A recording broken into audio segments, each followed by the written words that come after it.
पर ये अटैक करता है उस वायरस को पूरी तरह ख़त्म करता है। अगर ये बैक्टीरिया पर अटैक किया तो बैक्टीरिया को ख़त्म करेगा, फंगस पर अटैक किया फंगस ख़त्म करेगा। इसी तरह वायरस पर जब ये काम करेगा तो वायरस को भी अटैक करेगा, ख़त्म करेगा।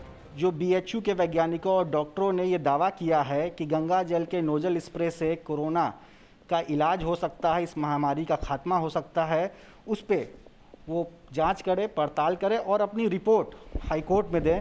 मेरे हाथ में खिलौने जैसा दिखने वाला एक ये लाइट है ज़रूर, लेकिन ये इसी पे ये दावा किया जा रहा है कि इसी की बदौलत इस कोरोना जैसी भयानक महामारी से निपटा जा सकता है। ये उस गंगा में पाए जाने वाले फेज़ का एक छोटा सा डेमो है, एक छोटा सा मॉडल तैयार किया गया है और ये इस पूरी कवायद में सबसे ऊपर अगर किसी का नाम है तो बीएचयू के वैज्ञानिक और यहाँ पे न्यूरोलॉजी विभाग के हमारे सीनियर डॉक्टर वीएन मिश्रा हैं, जो इस पूरी कवायद में सबसे आगे हैं और इस कोशिश में लगे हुए हैं।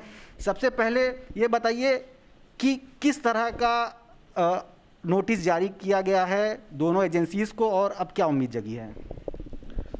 ऐसा संज्ञान है कि जो हमारे वरिष्ठ अधिवक्ता और हम लोग के ग्रुप के मेंबर हैं डॉक्टर अरुण गुप्ता जी, गंगा न्याय मित्र, उन्होंने हाई कोर्ट से ये दरवाज़ा खटखटाया था कि पिछले 10 महीनों से हम लोग के इस प्रपोज़ल और रिसर्च को और हाइपोथेसिस को आगे बढ़ने का मौका नहीं मिल रहा है, जिसमें हम लोगों ने ये प्रपोज़ किया था कि जो गंगा में फेज वायरस पाए जाते हैं उससे क्या हम कोविड वायरस के अगेंस्ट इस्तेमाल कर सकते हैं ट्रीटमेंट के लिए। तो उसी में आईसीएमआर जो भारत की वरिष्ठ सबसे बड़ी साइंटिफिक बॉडी है और जो एथिकल कमेटी है भारत सरकार की, उससे पूछा गया है कि क्या हम उसको यूज़ कर सकते हैं कि नहीं यूज़ कर सकते हैं।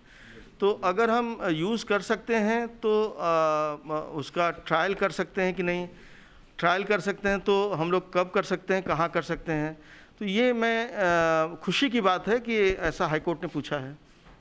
तो अब क्या उम्मीद जगी है कि जो चीज़ें पिछले 10 महीने से रुकी थी उसको अब एक मजबूती मिलेगी और जो नतीजे आएंगे, जो एक जवाब देंगी ये दोनों एजेंसीज, उससे अब काफ़ी आपको उम्मीद जगी है?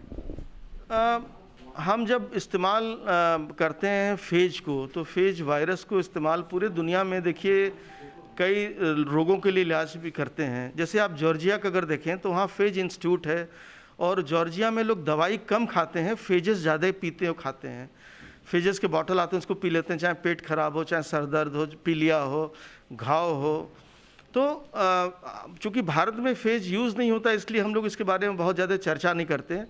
फेज वायरस एक इस्टेब्लिश थेरेपी है और गंगा में चूँकि बहुत हाई क्वालिटी के बहुत वेराइटीज़ ऑफ फेजेस मिलते हैं, तो इसको इस्तेमाल करने में क्या दिक्कत है। और रिसर्च करें, ट्रायल करें, अगर नेगेटिव है तो नहीं करें आगे इस्तेमाल, लेकिन अगर है तो ये तो मानव जाति के कल्याण के लिए बहुत बड़ा कार्य है।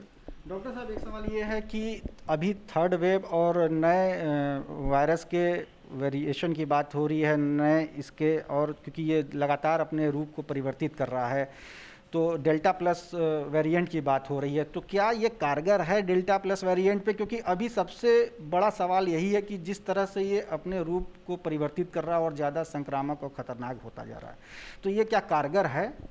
देखिए, फेज वायरसेस के कार्य करने का तरीका यही होता है कि जिस पर ये अटैक करता है उस वायरस को पूरी तरह ख़त्म करता है।